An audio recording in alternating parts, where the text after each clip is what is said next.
प्रतिबिंब के प्रकारों का अंतर देखेंगे। ठीक है, कौन कौन प्रकार था उसका? वास्तविक प्रतिबिंब और काल्पनिक प्रतिबिंब। दोनों के बीच हम लोग आज अंतर देखेंगे। क्या है पहला अंतर? वास्तविक प्रतिबिंब में कि क्या होता है, इसका कटान बिंदु वास्तविक होता है।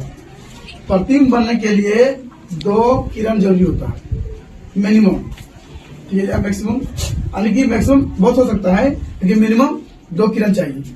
तो 2 किरण वास्तविक बिंदु पर जहां कटेगा उसे क्या कहेंगे? वास्तविक प्रतिबिंब। लेकिन इसका कटान बिंदु काल्पनिक होता है, यानी कि काल्पनिक प्रतिबिंब क्या होता है कि जब किरण जो कटता है वो दर्पण के पीछे रहता है, वो काल्पनिक करता है। तो काल्पनिक बिंदु पर कटेगा तो क्या कहेंगे? काल्पनिक प्रतिबिंब। दूसरा है कि वास्तविक प्रतिबिंब को पर्दे पर प्राप्त किया जा सकता है। सिनेमा हॉल में देखे होंगे आप लोग कि जो वहां से रील से मारता है उसके बाद पर्दे पर दिखाई देता है, तो क्या है? वास्तविक प्रतिबिंब है। और काल्पनिक में क्या करते हैं? पर्दे पर प्राप्त नहीं किया जा सकता है। तीसरा है वास्तविक प्रतिबिंब हमेशा उल्टा होता है। जब भी वास्तविक प्रतिबिंब बनेगा कोई भी दर्पण में तो उसका प्रतिबिंब क्या होगा? हमेशा उल्टा होगा। इसके अपोजिट काल्पनिक प्रतिबिंब हमेशा सीधा होता है। जब भी काल्पनिक प्रतिबिंब बनेगा वो हमेशा सीधा होता है।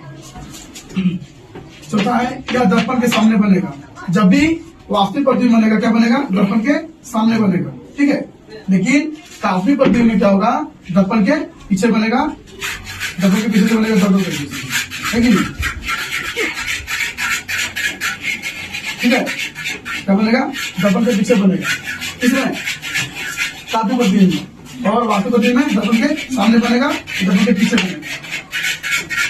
देखिए यहाँ पे देख लीजिए, सप्तक दर्पण में प्रतिबिंब की विशेषता बताना है। इसमें देखिए ये दर्पण के पीछे बना है, काल्पनिक रेखा पर कटा हुआ है काल्पनिक प्रतिबिंब, जो वास्तविक प्रतिबिंब बनेगा समतल दर्पण में बनेगा। ठीक है, ये है समतल दर्पण। अब नेक्स्ट पॉइंट है कि समतल दर्पण द्वारा बने प्रतिबिंब की विशेषता। देखिए क्या है, मान लीजिए कोई वस्तु है, यहाँ दर्पण रखा हुआ है। ठीक है, तो वस्तु में प्रकाश जब पड़ता है तो वहां से प्रकाश रिफ्लेक्ट होकर क्या होता है? दर्पण में पड़ता है। तो 2 किरण खींचे यहाँ से। सबसे पहले पहला किरण जो क्या है लंब में खींचा गया है और दूसरा तीसरा खींचा गया है। तो जो रेखा इस पर आया तो परावर्तन के बाद क्या हुआ? 90 डिग्री पर बना है ये वाला, तो क्या होगा? उसी में चल जाएगा। आया उसी में चल गया। दूसरा किरण क्या है? ऐसे आया आपतित किरण और परावर्तन के बाद उधर चल गया। अब ये कोई इसको वस्तु को देखेगा दर्पण में तो कैसे बनेगा? क्योंकि देखिए यहाँ पर ई दर्पण के परावर्तन के बाद ई रेखा उधर जा रहा है कि नहीं? आई किधर जा रहा है? इधर जा रहा है। तो क्या उधर कहीं कटेगा वास्तविक में? नहीं। तो समतल दर्पण में वास्तविक रेखा नहीं करता है तो वास्तविक प्रतिबिंब नहीं बनेगा। इसमें क्या करेंगे? दर्पण के पीछे काल्पनिक रेखा खींचेंगे। तो काल्पनिक रेखा नहीं खींचे, इसके सामने खींचे, इसके सामने इधर खींचे, कट गया यहाँ पर, देखिए तो प्रतिबिंब बन गया। तो समतल दर्पण की विशेषता देखिए क्या क्या है। प्रतिबिंब काल्पनिक तथा सीधा होता है। काल्पनिक में कटा तो काल्पनिक हो गया और हमेशा सीधा होता है। समतल दर्पण आप लोग फेस देखिएगा तो प्रतिबिंब क्या बनता है? हमेशा सीधा बनता है।